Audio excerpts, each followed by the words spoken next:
Nuestro siguiente ponente es Sergio López Moreno, que nos va a hablar sobre patrones macroevolutivos de los testudíneos, Pantestudinidae, a nivel global en el transcurso de su historia evolutiva. Adelante, cuando quieras.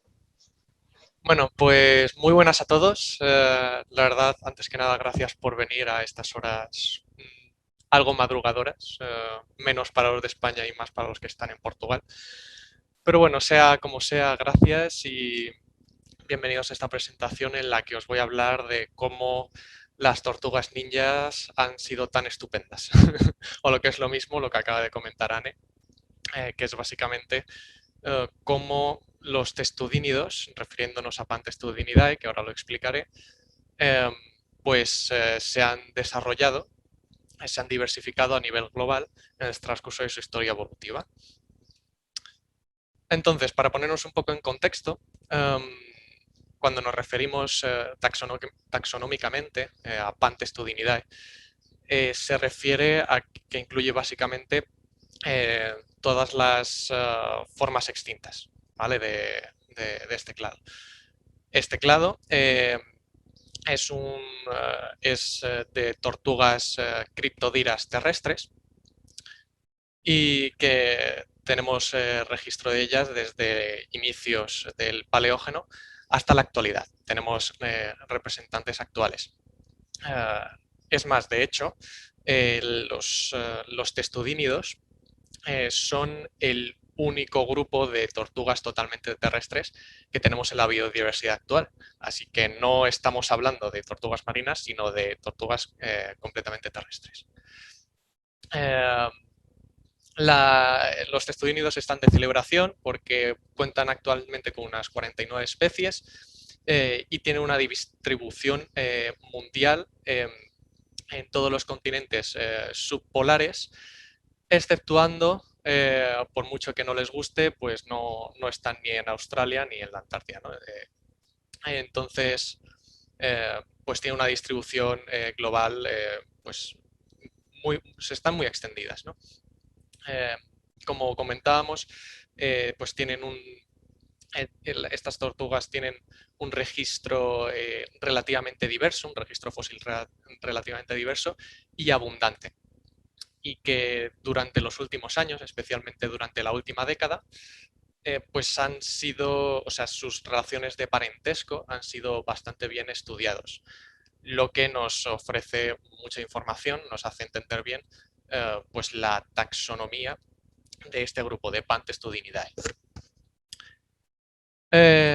No obstante, no existen tantos trabajos dedicados a la macroevolución y a la distribución global de este grupo a lo largo de su historia.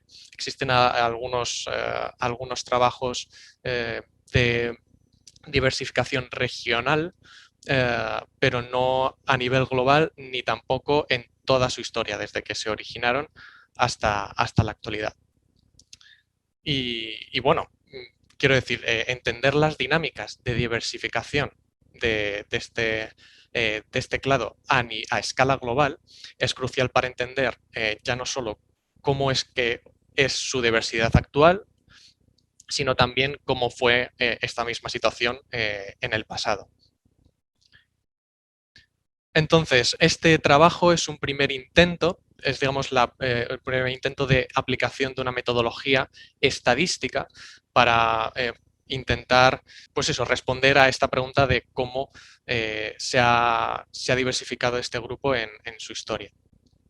Para ello, dicha metodología, pues recoge es a partir de una gran base de datos, como lo es la Paleobiology Database, y en este estudio se ha analizado la taxonomía, ¿no? Digamos, actualizar, si hay que actualizar alguna clasificación, ¿no? Algún nombre de la lista, pues eso se ha revisado, y también sus dataciones relativas, es decir, si los millones de años, los intervalos de millones de años, pues están también bien referenciados, ¿no? Y esto se ha hecho pues con Microsoft Excel. Esta base de datos pues incluía 1.278 registros, los cuales se componían de aproximadamente 187 especies, y sobre estos registros se han analizado patrones de diversidad, como bien comentamos, corregida por rarefacción, también patrones de diversidad corregida por shareholder quorum, que es un poco más certero, es un poco más preciso, y también patrones de especiación extinción. Y todo esto usando una librería de R, la librería diffdin, usando el programa RStudio. Resultados. Bueno, para enseñar los resultados os voy a mostrar un poco, digamos, la visualización, así un poco gráfico, de la diversidad del grupo, ¿no? Esto es lo que recoge la Paleobiology Database. En la figura 1 podéis ver la distribución temporal de cada especie registrada en la base de datos. Aquí podemos ver igual un poco cuántos registros hay por cada periodo, por millones de años. En la figura 2 lo podéis ver. Y en la figura 3 igual tenemos cuánta diversidad se ha encontrado según el número de registros de cada periodo, ¿no? Y vemos que aumenta desde el Paleoceno hasta la actualidad, va aumentando poco a poco, ¿no? Y en la parte inferior de la figura 3 os lo explico brevemente, hay una gráfica que pone el eje vertical son residuos y el eje horizontal es el tiempo en millones de años. Esto indica básicamente que tenemos una línea marcada en 0, todos los puntos por encima de esta línea indican que en los registros que tenemos se encontró más diversidad de la esperada, y todos los puntos que están por debajo de la línea es diversidad menor de la que se cabía esperar, ¿no? Pero bueno, vamos a lo interesante, que es la aplicación del método estadístico para ver la diversificación del grupo, ¿no? Que es lo novedoso. Resultados. Aquí tenemos 3 gráficas, ¿vale? A, B y C. La gráfica A es la diversidad corregida por rarefacción. La gráfica B es diversidad corregida por el shareholder quorum. Y la gráfica C es las tasas de especiación y extinción del grupo.